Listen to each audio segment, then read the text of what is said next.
We are on, and we're here with my podcast, Journey of an Aesthete podcast. And I've had so many different kinds of guests on the show from all walks of life and all occupations in the arts, and even sometimes arts adjacent. You are someone who I was brought to my attention by our producer, Laurie Strickland, because you have a background, a pretty hefty, involved background in the world of acting. Mm-hmm. Not just stage, but television and stage and screen, as I used to say. I don't know if they still say that.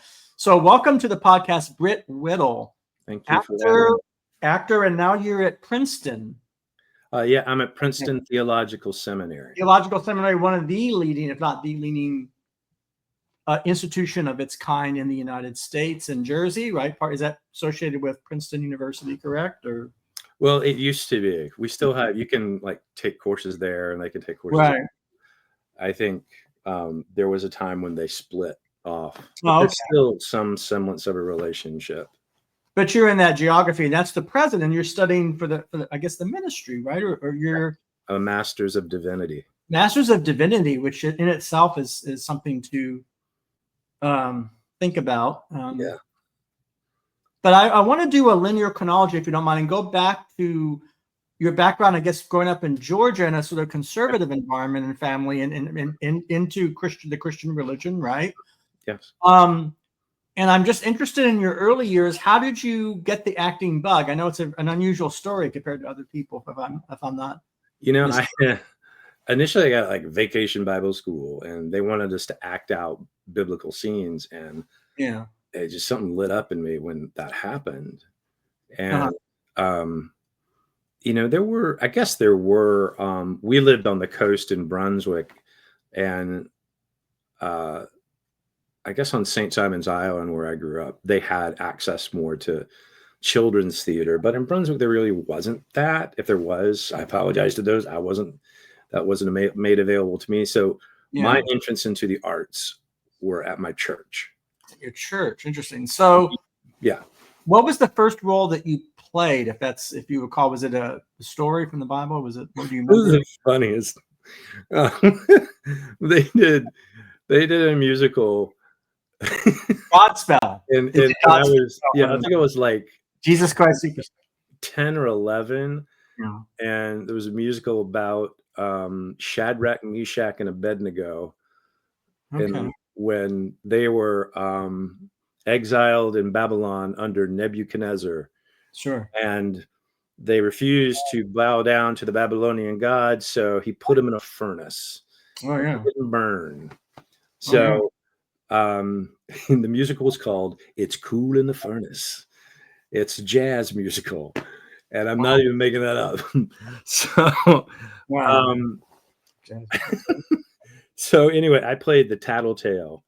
I told on Shadrach, Meshach, and Abednego and Daniel to Nebuchadnezzar, and milked my one line for all it was worth. Yeah, I mean, it's kind of like my first role as a child actor was a walk-on part in On Borrowed Time. Oh, with Gramps, that play, one of those old kind of type of plays. But I don't know, but I chose not to go into acting. You did, so you're growing up and you said to describe your family as conservative. Mm-hmm. Relative speaking, these words, of course, change their meaning over time, I'm sure, and they're not quite as inflexible or rigid as they once were, perhaps. But you have this experience of doing this biblical jazz musical, and you're doing that. And then what happens after that? What's the further parts, or what's the development then from? Well, after that, I kept singing and studying. I studied piano, and I was so involved in sports that I never really I had to start choosing things. Sure. And then I got to where I had to stop doing sports because I wanted to focus on music and school. Yeah. And I had felt the calling to be a minister in high school, but my first year in college, I got offered a job as some kind of youth minister, and I'll never forget it. It was sort of this moment. I was like, I don't want that life. And literally a day later, I saw an audition notice. It's my first year in college on the English department Yeah. for Guys and Dolls, and I auditioned and got in the chorus. Well, you weren't in the chorus. You weren't like Sky Masterson or Nathan Detroit. Well, yeah, well, that's the cool part of the story is they had hired a professional actor to be Sky Masters, and then 2 weeks, I think he got a better gig, so he's like, I'm not doing that show. So they said, Brit, you're in. So I got thrown in at the last minute. And, wow, you got to play Sky. I mean, that for an actor, that's there's no greater. Wow. So my dad saw the original production of that in the 50s. No way. Robert Alda.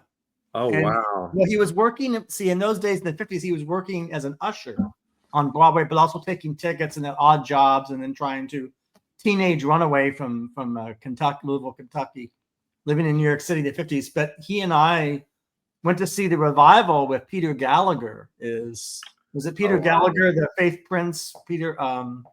That production from '92, and Nathan Lane. So I have my own history of Guys. Those are my favorite musicals. But that's doing a part like that in a show like that changed your life, right? Yeah. I mean, it must have. Yeah, it did. So, cut to, my late 20s. I had tried to do some other jobs, but this just kept gnawing at me. I really think I can do this. Yeah. So I started in Atlanta, and it was really tough because I didn't know how to navigate the business part of it. Okay.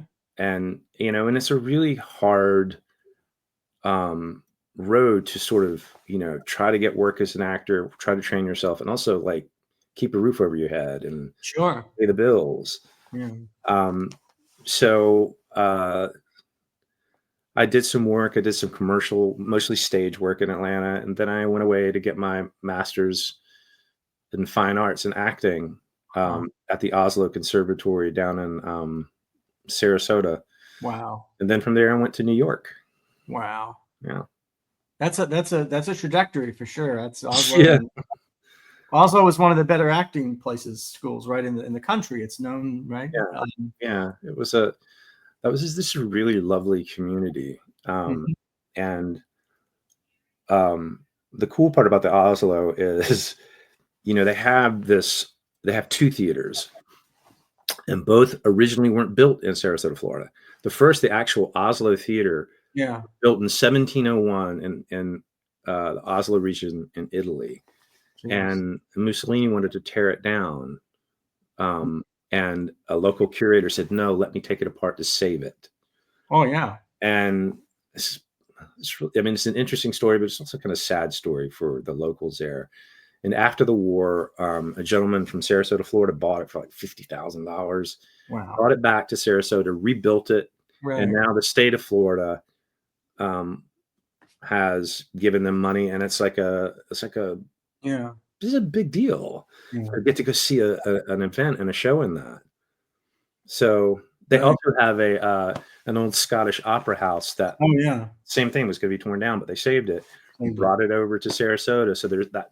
They have those two stages, and it's a really unique experience to get to go to do a show on a stage like that with the acoustics when you're and just the feel of it. It's just really unique and remarkable. But I think also for the theater audience, which is the most important part, what a great place to see a show. Well, yeah, you're getting your head first, as I just said last time we spoke. I'm trying to think. Now, you and I are kind of different. So you're from Georgia. I'm from Manhattan, New York City, originally, 1967. So I'm starting off with all those people and those sights and sounds. And I live in the smallest town, almost a hamlet in a rural part of the U.S. But you had the opposite. So what was your feeling in the airplane or entering New York for the first time? I wonder. I'll never forget it. Yeah, I mean, people who aren't from New York don't realize how much New York means to everyone else. It's the cultural capital of our country. So there's always that dream of getting to go there, and you imagine in your mind what it would be. Sure. When I first flew there, I remember there was a cloud cover, so you couldn't see the city, and you were descending, it went through this deep fog. And then when we landed, it was just the sea of buildings and houses. And I don't know why this happened, but I started laughing. You laughed. And it wasn't like I was taunting. I was joy. Like, Joy. God, how wonderful. This is amazing. So, and, living there for as long as I did, and from where I came from, that was an adjustment. Oh, I'm sure. Just like it's an adjustment for me not being in a city and being in a small town. It's the same difference. But it's interesting. You were there for some years, right? And you're seeing more people, population, millions of people, and you said tall buildings and everything. Mm-hmm. What were your first gigs as an actor, or what do you remember about your first, just most noteworthy kind of work, or what you've been doing? Well, noteworthy. I did a lot of off Broadway stuff. Okay. The chops going. I booked some really great. So the first time I was making money as an actor. Okay. And was able to provide health insurance and all that other kind of stuff. Yeah. And I did my first television stuff was I booked a soap opera in the dying days of soap operas. The end of that era. Yeah, and those were great. Was it the 90s or 80s or when? What period? No, that was like early 2000s. Oh, okay. So, but those were great experiences and great, and I eventually started doing more regional theater based out of New York, and then booked some television shows, and that just started to build. And if you don't mind mentioning a stage production that you like, that stage production really had the biggest impact on me as an actor, and then a TV show, or it could be a made-for-TV movie or a soap or whatever that comes to your mind that had the biggest impact, or that was there's probably more than one, I'm sure, but whatever pops in consciousness about those. One's funny, and two meant a lot to me. Two stage shows meant a lot to me. The first was a production I actually did with Lori. Mm-hmm. It was called The Laramie Project, and we were going to open. I'm pretty sure. I mean, I may not have the dates on that, but we were supposed to open like September 11th, 2001. Wow. So, and to say it affected us, yet we weren't there. So I understand it was much more traumatic for the citizens of New York who had to live through that. I could not fathom.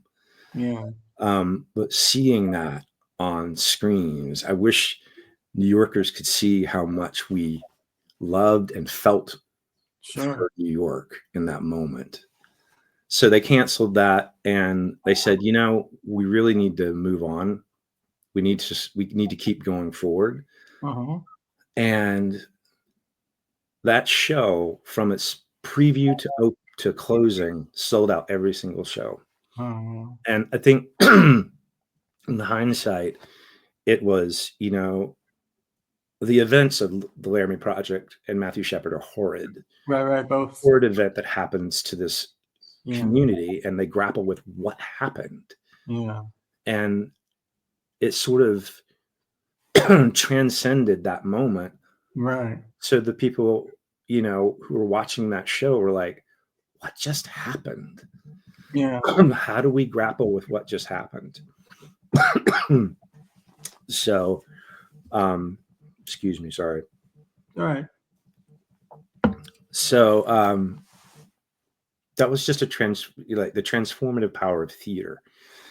You can't control. I mean, and there's no way that we could have. No, you don't know that. It was just sort of course, this phenomenon that arrived, a production that met a moment, and I will never forget that.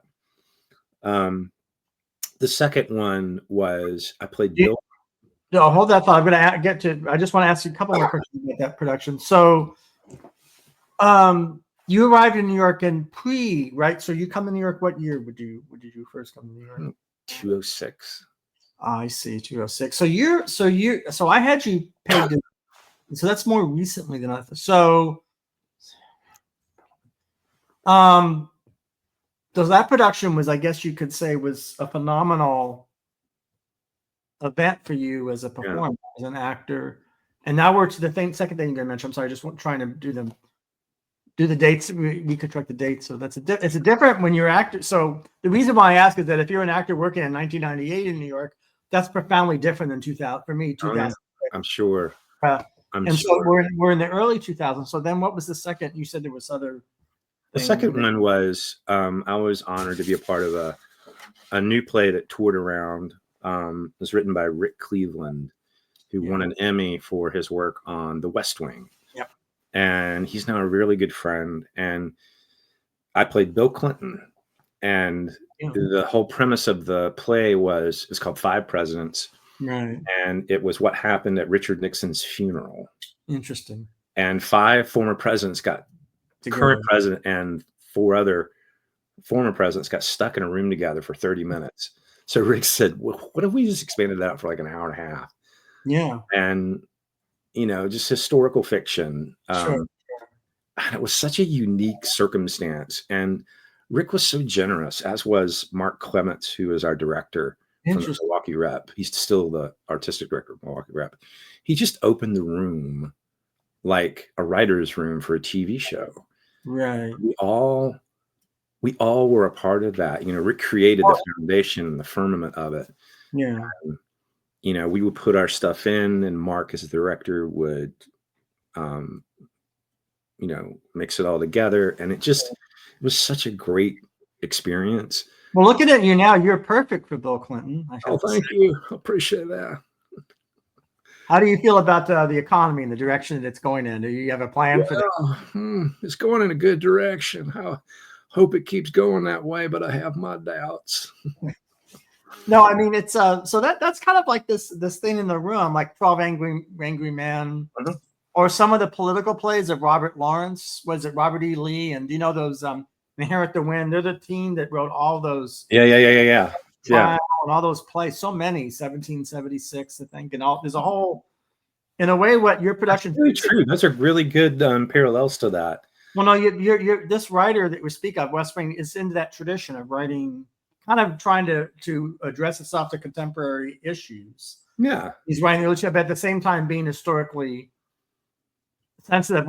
Of I guess the 90s. It takes place. Well, yeah, and that was done.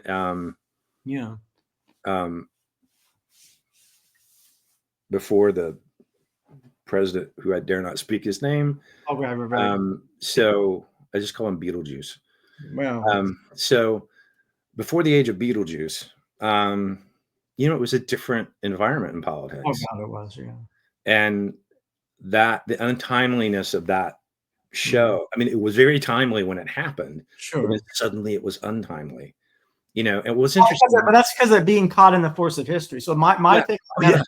Yeah. That's another sort of the moment in the opposite way. Well, no. So this is my view. Again, that's not to be your or any else.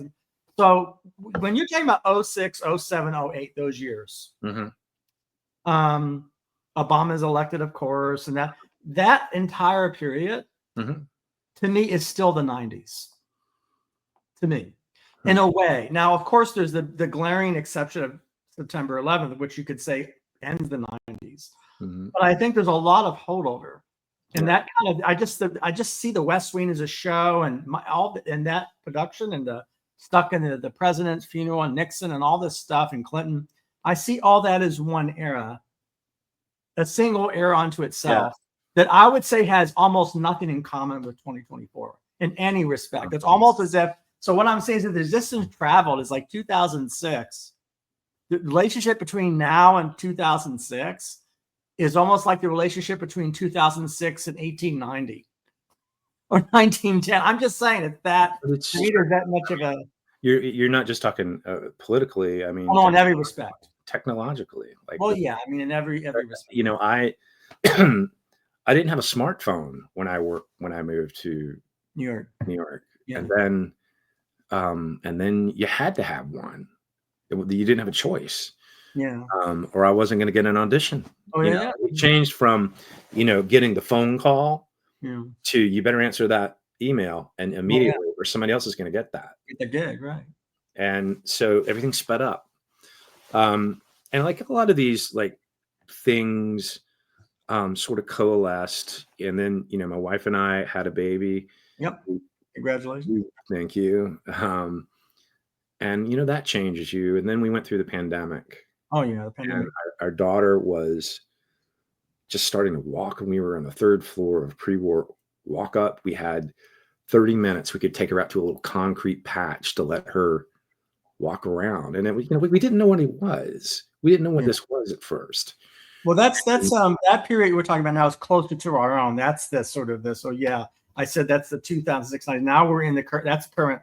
That's our current. We're talking about the current era now. So that's it's painful and of course true. I'm just thinking when you first did it. So what was the soap that you did? Because I imagine there's differences, at least for an actor. It's just a funny story, like how do you? Well, what I mean is it's different working in a television production that has many episodes, right? I'm sure. Right. Soap operas, you get one take. You get one take. Wow. I mean, because the amount of material. So I came on. I played a pilot whose plane got caught in a tornado and miraculously landed. Yeah. And so I had one scene where I'm helping a woman who survived down into a corridor, and that's all I was told. Right. Okay. And you have to do it. You have to do it. Okay. All right. I hope this is good. So it's a different way of working though for an actor. Right? There's a kind of an immediacy and there's a kind of a right. It's very. Yeah. I mean, you're probably better at it than many. I mean, because otherwise, that's. I wouldn't say that. I wouldn't say that. I mean, I think experience-wise, I got the experience of. Yeah. That's a different art form. So,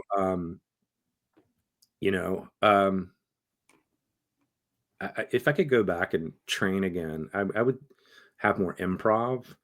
Interesting. Because, if you're aspiring actors out there and you want to work on film, do improv, but don't just do improv to be funny. Do it to do it. Do improv and really try to explore doing something that's truthful to imaginary circumstances. That's not easy. No. Not easy. So no, I mean it's I learned recently, and I didn't know this, that Mary Tyler Moore.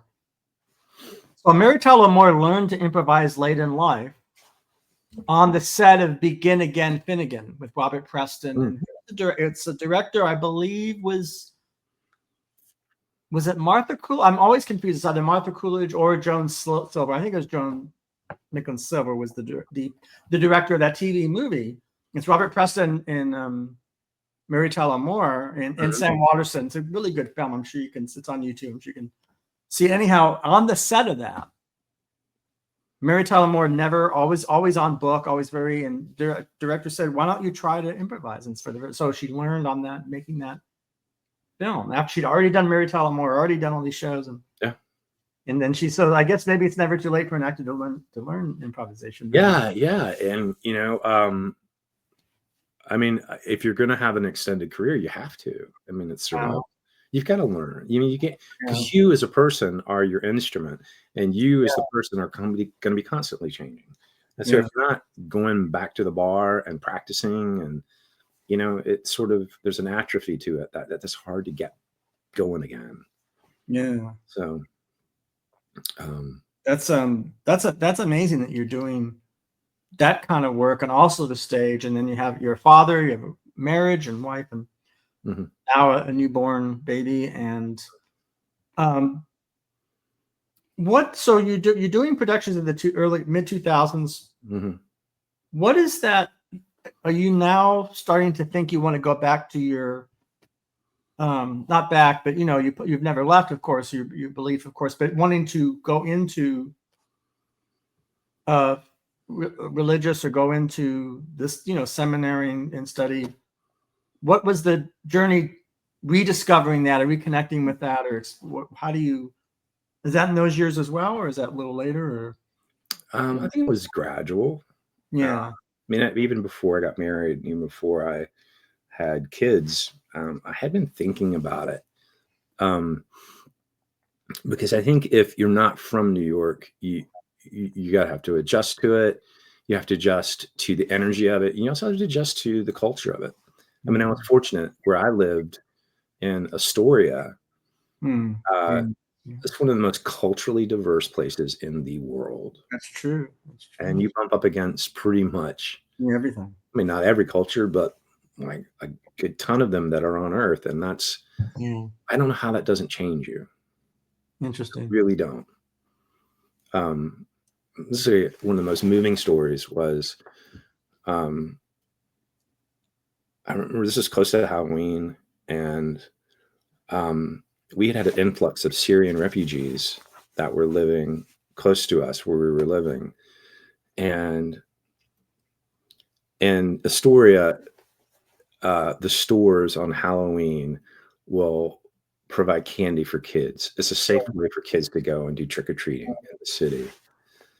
And I was watching these kids. I'd been watching them play on playgrounds, and there was just something kind of beautiful about them getting to live in safety and experience joy outside of a war zone. Yeah. And, and then when it comes to Halloween, they're putting on skeleton outfits and Right. getting to mock death instead of being oppressed by it. And it was just beautiful. It was just beautiful. And, gradually, things like that start to speak to you. And Right. I just started to get the inclination that, I love acting. It uses a big portion of me, but there's something more I could be doing. Yeah. There's something more with the totality of who I am.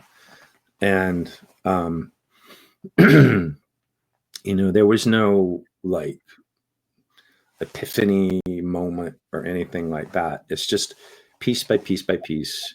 Right. I got there. And, when we went through the pandemic, we decided we literally picked an apartment in a town we wanted to live in online and said, we're just doing it. Just faith, putting ourselves out there. And we picked a date to move. And then they announced that week was the first week that things opened up. Gee. So we got out and we moved. And it was there that Nisa and I discovered like a kind of church I always wanted to be a part of. Huh. And it spoke to me in a very deep, deep way. Yeah. It was very diverse. They had an openly gay minister, and we had women deacons and other women clergy. And I'm like, this is where I want to raise my daughters. Yeah. It's the world that I want them to Well, see. you're planning a path for her and you and your family, and that's I mean, again, as I said, I think last time we spoke, I grew up without any religious upbringing outside of religion, and I came to my beliefs or non-beliefs, whatever the case may be, both long over time. Kind of figuring things out and reading that. So, for example, I showed this. Oh yes. Paul Barth, who connects to your current, I think, school, right? I think. Yeah, there's a center. There's a Karl Barth Center. And my Anglican professor is an expert on Barth. I think it's pronounced Bart. Yeah. And it's a great Barth story as my teacher made a pilgrimage to see his home, which they keep now. And Bart would keep pictures of his adversaries, but just people who disagreed with him all over his house so that he could never avoid their gaze. I just was like, that. He just portraits of all over. I mean, he's a dude. He's a great writer. He's one of one of the. There's a handful of them. Paul Tillich, of course, and Bart, and and you like Rowan Williams. We should mention him. He's Rowan Williams an influence upon you, right? I think. But that's a specifically Christian scholarship. You are in the Episcopal Church. Is it the church you're describing now that you were happy? Yeah. And to discover. And you also talk about joy versus not versus, but joy and happiness distinction. Yeah. You have ideas about that. So what is, is that an unfair question or too early? So what do you mean when you talk about genuine joy, mere happiness? Is this Yeah, it's a great, articulate? a really beautiful dynamic to talk about. We all want to be happy. It's like the pursuit of happiness. There's something about happiness that's a bit fleeting. Mm. And when I've experienced moments of joy, it just, for me, in my experience, it comes from something beyond me. Mm-hmm. Yeah. And it's embracing what I'm Yeah. happy in. And that notion just moves me. Mm-hmm. So, I lost my mother before I had kids, and one of my mother's long-term wishes is that she wanted to have me to have kids. Mm-hmm. And it hurt so badly that I couldn't share that with her. Mm-hmm. But now it's fascinating, how our genetic codes work. Mm-hmm. My oldest daughter, Vienna, it's just spitting image of my mother. Yeah. She even behaves like her. It's it's I don't even know how to describe that. There's an idea of oh God, I'm gonna forget this philosopher's name. I'm talking about the cosmic return. But there's things that just return to you along the path of your life.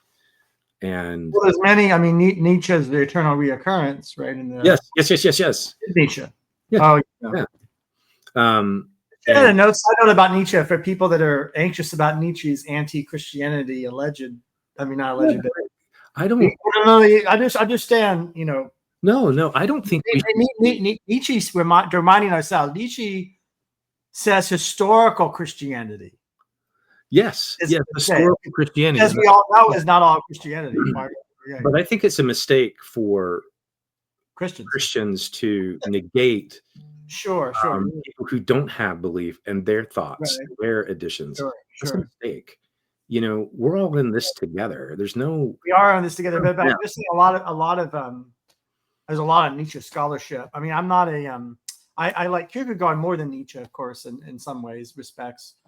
But Nietzsche's a big figure. You have to read him, right, when you're studying, and you gotta, right. That's kind of thing you have to do, I'm sure. And but there's a lot of misconceptions when an author writes something. People say, "Well, is he or isn't he?" and all this, and you got to. None of my business. That's none of my business. That too, yes, that too. That's their journey, and I have this Sean Rowe, who is the new presiding bishop of the Episcopal Church, had a statement. He says, everybody wants to change the world, but nobody wants to do the dishes. Doing the dishes is the world. Yeah, that's doing the dishes is living, right? That's I love building from inside out.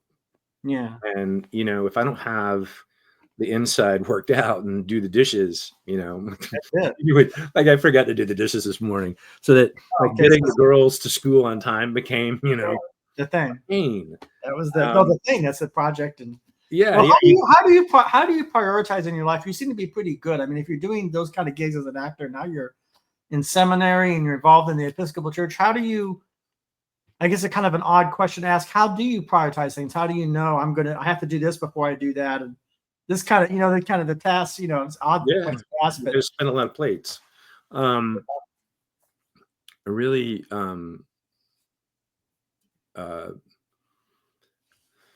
a great pastor who's now he's passed on. His name is Eugene Peterson. He said, just had a mantra. He says, "Family is always your first ministry." And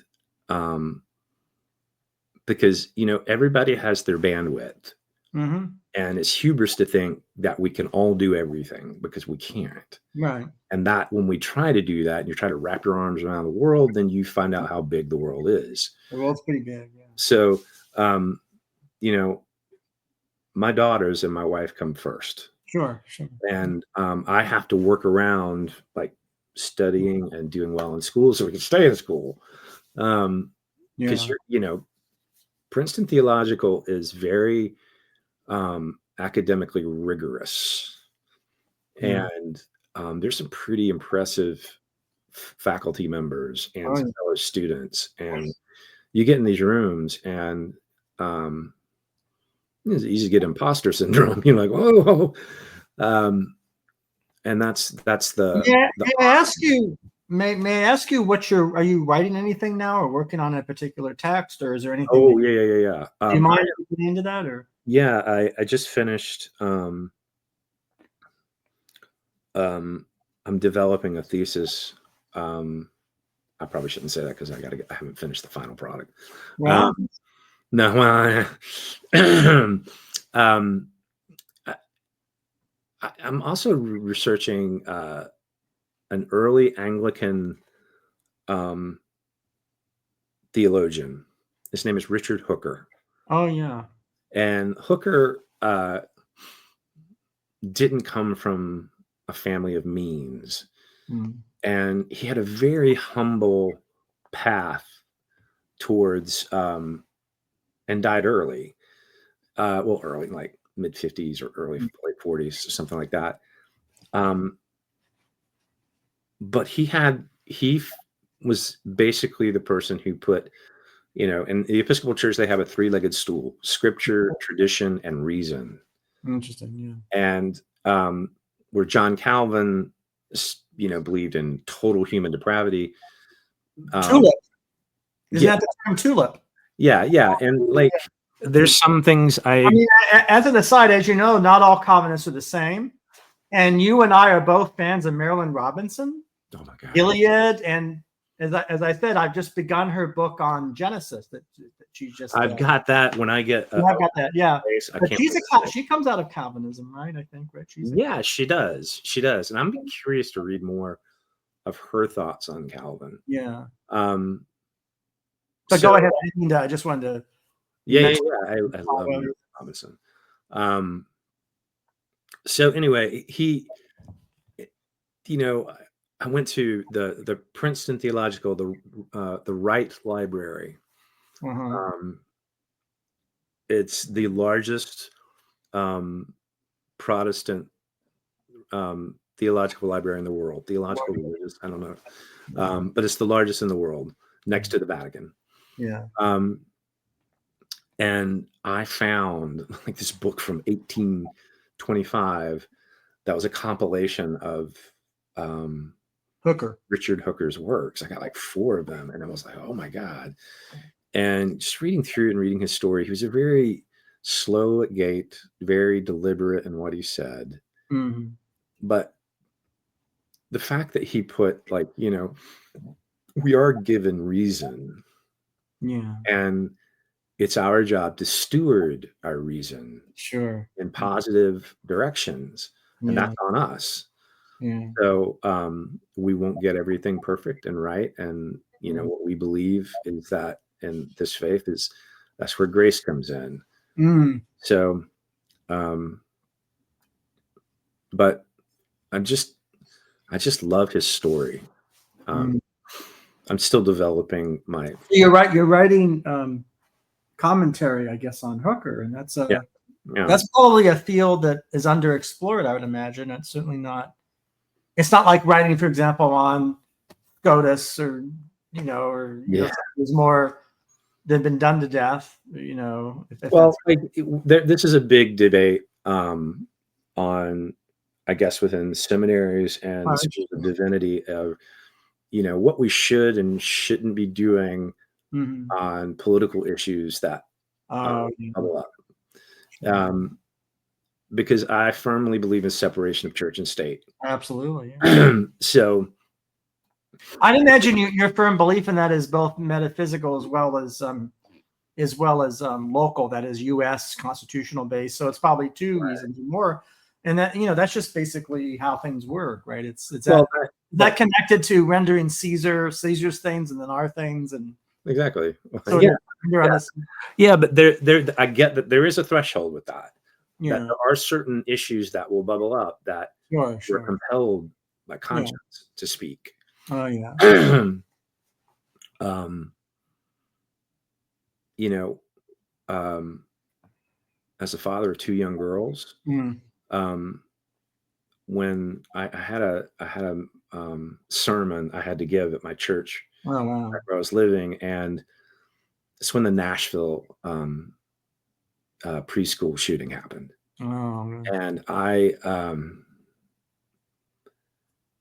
and after that, uh, the school began to talk about where my daughter was going, like how Yeah. do we Protect your kids. and like when you get confronted with that, then you have to say something.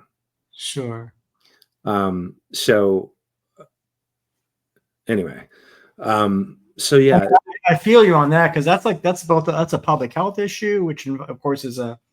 yeah, I mean, it's not only a public health issue, but that's one. So if you talk about public health, that's in sort of a necessity. That's kind of like right, that's right, in the food, shelter, air. That's like danger. right. But you and I are both of us. We're both Xers, I guess. Remember, of a certain age where we remember a world before school shootings, right? Before, I guess Columbine wasn't Columbine the first, or Yeah, well, I mean, I'm sure there was, but that's the one that sort of seared into everybody's memory because it was so yeah, horrific. right. And But I remember there was a world when this wasn't a regular right, thing. yeah, it wasn't a regular thing. And So it's that you're giving sermons on this very subject, and that's yeah, I mean, it's stuff that we need to be thinking about, yeah, and but at the same time, everybody, in our faith, we call it the priest when you're baptized into the priesthood of the laity. Mhm. And just if I'm blessed to become a priest and ordained to be a priest, Yeah, I would just have a specific function. sure. It doesn't make me. It's very horizontal and Egalitarian, very egalitarian, very good. and it's just we everybody's family, Right. whatever that looks like, is their first ministry.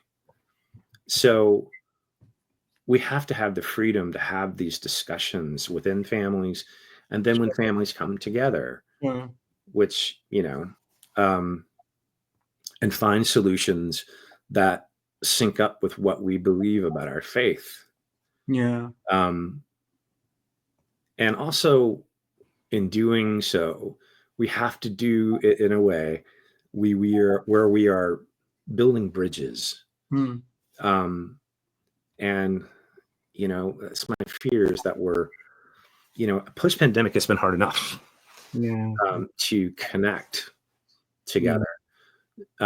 So, I have friends back home and family members who have completely different yeah, political viewpoints than me, yeah. but I love them. I still love them. Well, that's a challenge for all. I mean, maybe. I mean, for me, that would be a challenge. Yeah, that's difficult. I mean, we're all different paths. I mean, Mhm. maybe you're blessed if that's the word. If I could speak of you in this way, maybe you're blessed with the ability to relate, better to people with whom you strongly disagree, or maybe the strongest. Maybe you have a gift in that area. Maybe you developed it. It's like a muscle over time, or maybe it's I don't know. I don't know either. I mean, to be honest with you, I mean, I don't blame either side. It's just Right. sometimes you bump up against something where people completely disagree. And I personally believe it's the onus on both people to find a way To to stay talk. Yeah. engaged. Right. So, and I'm still working on that within myself. I can't control another person. Oh, you can't. Yeah. I have to work You on can only control your own around what we do. I mean, right. you can't control what the other people bring to the table or don't Mhm. bring to the table. Yeah. I'm just wondering. I mean, I'm wondering. Might sound like an odd question. What role does all the acting gigs, all the experience, your career as an actor, play in your ability or gifts in this area? Does it? I would imagine that. Do you think, or is that acting? You don't know. I am knee deep in the figuring that out. Oh, But I trust I trust it. I mean, right now I feel like it was incredible spiritual formation because I don't know how you work on a play in rehearsal with a group ensemble, Mhm. bring that to an audience, and you feel an almost spiritual connection with audiences and with your fellow. Fascinates. Yeah. So there's something, and I want to further flesh that out. Yeah. And right now, my teleological aim is to become an ordained priest Priest. and maybe do some chaplaincy work, or maybe be a rector of a church, Wow. or if that's not my path, then I'll just figure out what that is. I mean, you are going to do that. I mean, again, on this show, you heard it here first. Brit Whittle is going to succeed in most, if not all, of those goals. But that's just my feeling about it. But it's interesting when people. So from outsiders, people who are not Christian or people who are not even religious or maybe more not educated in all the world religions, how would you define some of these things for them? Because they may not. So what does it mean? What's a word that came up? So when Christians talk about the church, which is a very, remember that, do you know the movie Spotlight? Yes. Yeah. So there's a beautiful, the beautiful moment where the whistleblower is giving the reporters the information on all the corruption, everything. Yeah. I think they asked this whistleblower, I forget the actors. Is it Stanley Tucci? I don't remember. Was it Tucci? I really don't know. It's been so long since I've seen it. F. Murray Abraham, somebody like that. One of those kind of people. Said, well, all this awfulness, all these children, all these things have happened. How can you believe? I think that, right? And the man says, oh, but there's the church. Right. I take that not to mean the literal church, like something other than the Catholic. In other words, is that a different? Am I correct to understand he means metaphysically the fellowship of Christians? No, that's spot on. I think what you bring up is a very that's our work as a church and as church leaders. That Archbishop of Canterbury just stepped down for basically things I don't understand. I don't understand how you can read the reports he was reading and just sort of, we'll get to that. No. You get to that immediately. And I don't understand that. And it cuts across faiths. Sure. We were using a textbook in one of my classes here, and suddenly we were saying, yeah, we're putting that textbook aside. Well, why? Well, this was a professor at a well-to-do seminary who just got asked to step down. Well, why? Well, he had 2 wives. He has a history of what? So yeah, institutionally, the church in a temporal sense, linear temporal sense is I think it's always going to be messy, but that doesn't sort of let us off the hook of cleaning up our messes and making sure those messes don't happen again. Well, it's the sense of the church. I mean, so it would be the same thing. Like I talk about fellow jazz musicians. There's the jazz community. There's the Miles Davis, and so you could say, well, Miles Davis behaved badly or was not, which he did, and wasn't great to Cicely Tyson.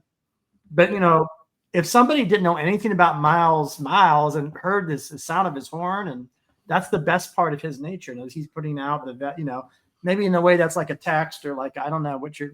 So that's kind of like, there's the community of musicians, and there's kind of almost an ideal deal. And so that's what I always took the church to mean for Christians. Like there is this thing that's always there, whether you want to call it fellowship of believers or call it, Yeah. And we aren't,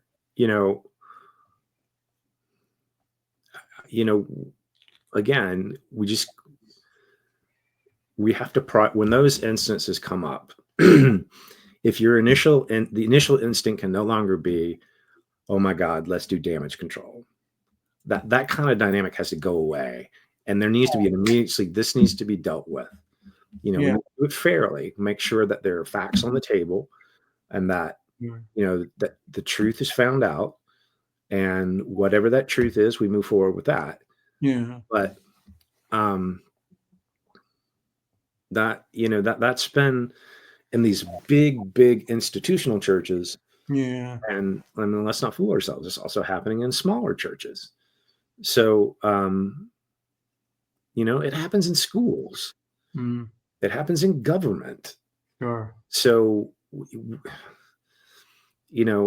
our job is how we react to those things. Right. I mean, messes are going again, like I said before, I mean, messes are going to happen, but we have to Yeah. prioritize cleaning them up immediately and owning them. Yeah. It's a problem. Like, of course, we're speaking after the election, right? So what is it? 10, I know it's not, I mean, November 15th, 2024. We're clearly in an unprecedented time. It's an unprecedented time. It's a time when politics are coming to the fore and people were right.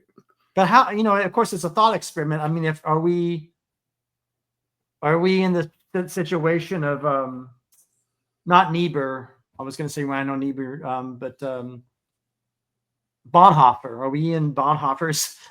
Are we to the U.S. what Bonhoeffer is to Germany? Are we kind of, right? This is kind of becomes a difficult. No, I mean, I don't mean literally, but there is a little bit of that kind of. Yeah, I think after personally, the election didn't go the way I wanted it to go. Oh, sure. I'm not willing to throw my hands up in the air and give up. Well, no, I mean, sure, you don't give up, but it is like for me in life, like I said, the before and the after the internet and the September 11th, I mean, events happen, and it's sometimes hard. I know it's hard for me to adjust to great change, particularly undesirable change or, calamities or natural disasters. It could be a storm. It could be a hurricane. It could be a pandemic. And this feels kind of almost like it's for us in that kind of that similar thing. And so how does, I want to speak to that because a couple of conversations I've had here at the seminary have really had a profound effect on me. Yeah. Our president, Jonathan Walton, in our convocation ceremony at the beginning of the year, said, you're here for a reason and you belong here and you're going to be challenged by many, many things, by stuff that you've never considered, by scholars who will intimidate you. But in those moments, and for people who you disagree with, and in those moments, do not compare, connect. And that's become a mantra of mine that I want moving forward is, when I disagree with someone, I'm doing this either or thing, which makes a binary circumstance in the relationship. And I don't want that because that's how we get estranged. And I don't want to do it over the internet because that's not going to solve anything. I want to do it in person. I want to talk to people. I'm looking and seeing I have a copy of on the shelf over there of Hart. Of what? David Bentley Hart. Do you read him? Do you know Hart? I've never heard of him. All Will Be Saved is his book. It's called. All Will Be I'll Saved. give you a copy. All Will Be. David Bentley Hart is a universalist. Okay. Could you email that type? Yeah, I'll give it to you. I'll get your address. I'll give it to you as a Christmas present. All Will Be Saved. It's a small volume of Christian. No, Hart's great. But it comes to my mind because you might meet a scholar who is an infernalist, to use his term, or is an exclusivist, right? Or there are those. That's a debate in the Christian church, right, between the question of salvation and all that. It was just like there's been a question about the resurrection in the body and all these different. Yeah, I'm not a predestinationalist. No. But I guess what this person was saying is you'll meet them. You'll meet people just like you'll meet right. And I will meet people that will genuinely believe in that. And I have to remain open to them. I have to, we can still engage with each other and be friends and neighbors. I do have neighbors that believe differently from me. Sure. So does it make me frustrated sometimes? Yeah. If I don't feel heard, yeah, I get frustrated. But And sometimes if you're on a side, that side will use language in a way that's kind of like the term infernalist, of course, is a yeah, that's his pejorative description of such Christians. But you're an infernalist, you're hell, hell well, based. and that's the challenge of the back and forth is Right. each side has their trigger words or trigger phrases. Right. And, and I'm just as susceptible to that as anybody. And I'm not saying it's easy. It's not. But, I want to make a contribution towards the bridge back together. Yeah. And that's my hope. Even if, I'm not ever able to get to ordination, I still want to make a contribution towards building the bridge back together. I mean, I believe you will. I believe you will. As I said on this podcast, you're going to do it. But are there other texts you read that you're required to read that are canonical that have affected you? Like, I don't know, do you have to read the Summa Theologica? Oh yeah, oh my God, are you kidding? You have to read that, or Augustine's Confessions, or I have read or Saint Anselm. Well, I haven't gotten to those yet. Yeah, but studying the Old Testament. Sure. And like that term itself. Yeah, you want to replace it with what? The Hebrew Bible? The Hebrew scriptures, or we need to have it in the Christian faith. We need to have a discussion about that, because there is, the feedback I've gotten from my Jewish friends is that is a bit of a dismissive term towards them and the faith that they hold. Right, because the thing, well, you guys are old. You're behind the time. Yeah, yours is finished. It's not done. You're over, yeah, right. And that's a fair argument. And I'm actually going on a travel course in Germany and Poland. Wow. This summer, and we're going to be visiting Auschwitz, and the whole course is about Christian education in the aftermath of Auschwitz. And we as Christians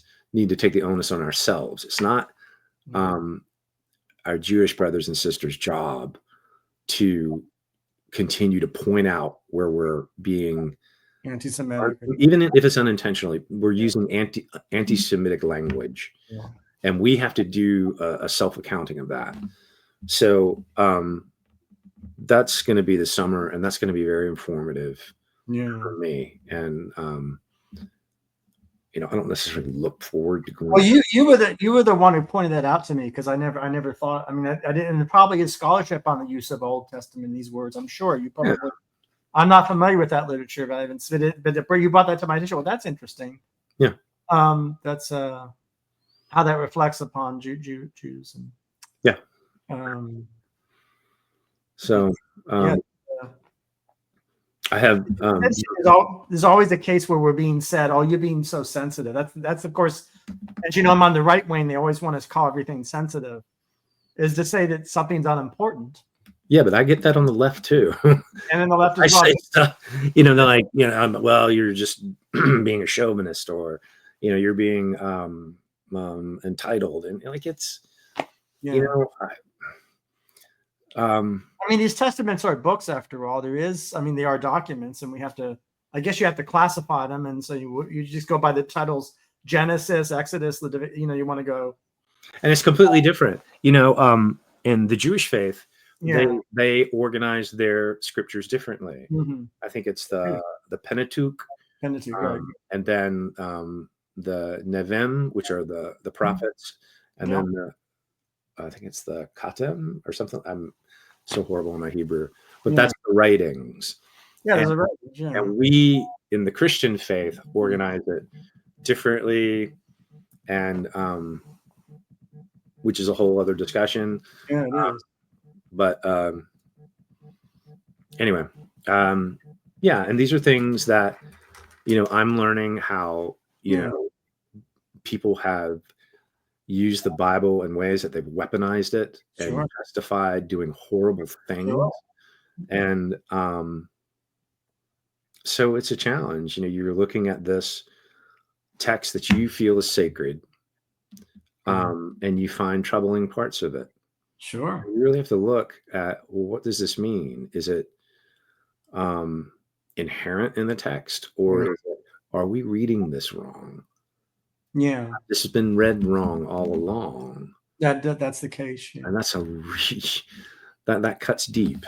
That's the deepest cut. Yeah, that's the deepest cut. Actually, my heart talks about that in terms of the question of salvation and personal salvation, and yeah, these are that gets into a whole discussion of the peculiarity of it's really one dude. It's really dispensationalism. It's really what's his name, the Scottish Darby, John Darby, and his Darby evangelicalism, which is right. I wish I knew more about because that's a term that that's being bantied around a lot on campus, and because there's a I lot want to learn more what that's about, because I don't know it, and I'm not saying that in a judgmental way. I just don't know. I'm ignorant of it. So, well, unfortunately, it's the largest part, I think, of American Christianity. I mean, it became dominant.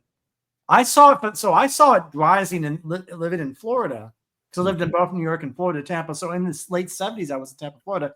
I saw that thing rise and rise and rise with the early preachers and the Jerry Falwells, and then Billy, I saw all that.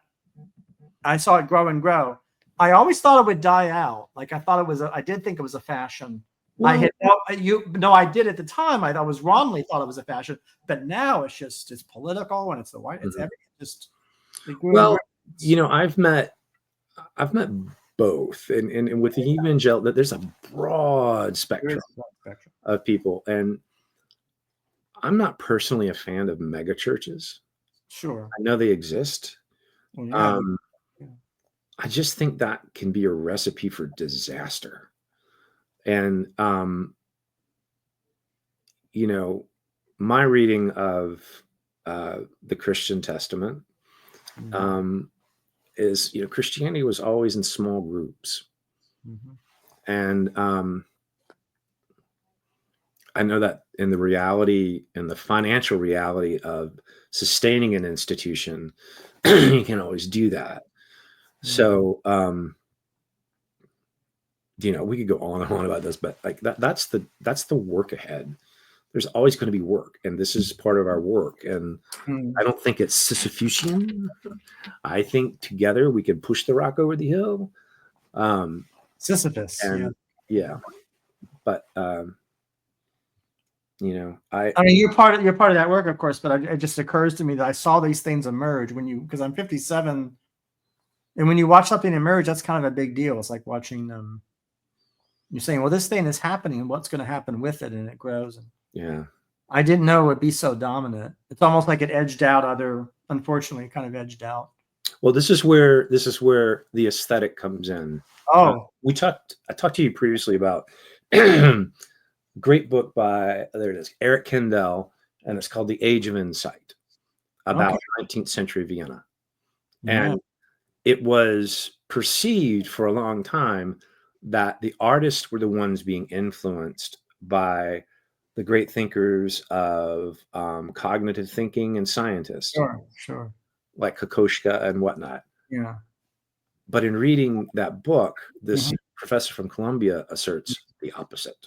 Oh. It was the artists who were pushing the envelope on what they were trying to get to. Oh, yeah. There's a great quote about, poetry is trying to grapple towards the unpossessed. We're trying to grapple for that thing in the dark. And, as I move as a professional actor into what I'm doing now, I'm moving from the aesthetic into the ascetic. And this cloistered time, I'm finding cloistered, a rebirth. Oh, yeah. Towards how I see the aesthetic. And I'm finding artists who are doing the same thing. Makoto Fujimura has become a friend, and I am blown away, by his work. And, he intentionally creates his work so it cannot be captured with a photograph. Mhm. And he had gone back to Japan to study for 6 years under these masters of this particular, I can't think of the name of it, but it's a layered painting. So when you see it in person, it'll look blank, but you get closer and the light will reflect images inside the depth of it.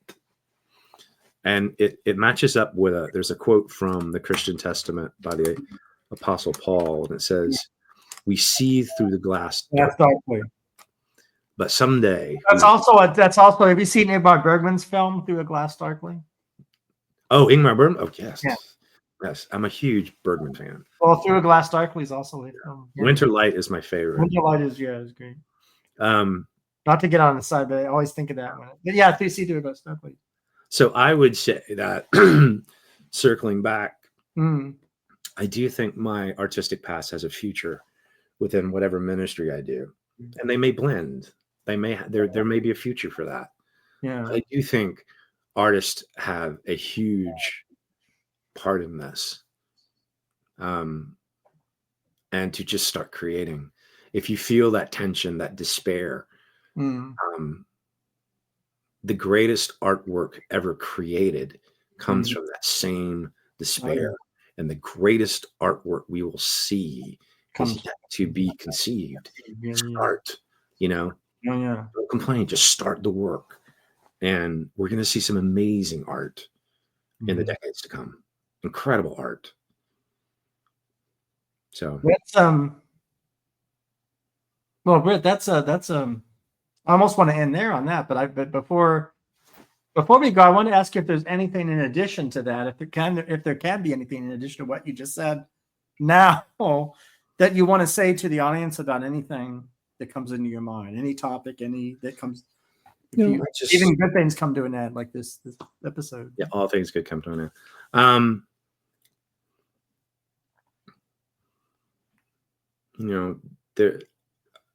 I just firmly believe in our future, and our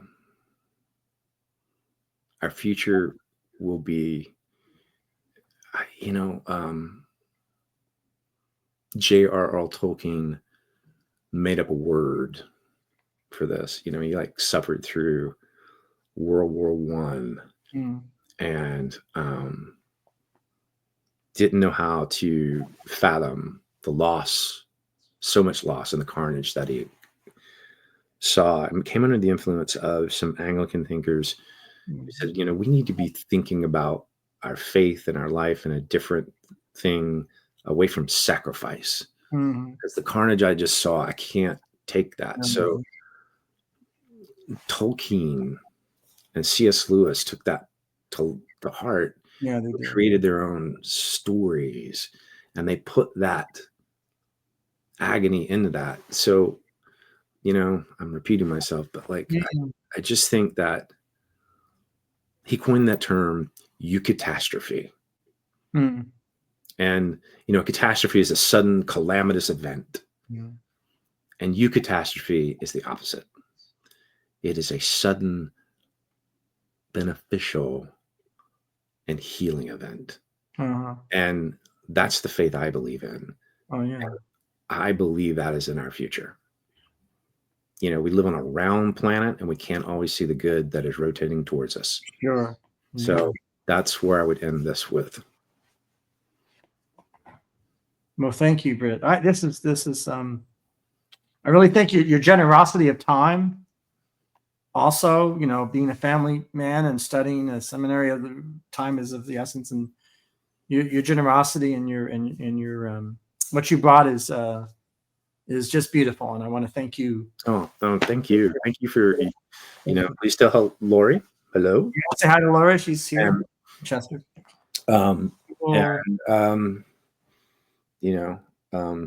Lumi's in school today. Yeah. For the audience who didn't know, we had some technical difficulties all the time, and I also had my 2-year-old daughter here who's having meltdowns in the background.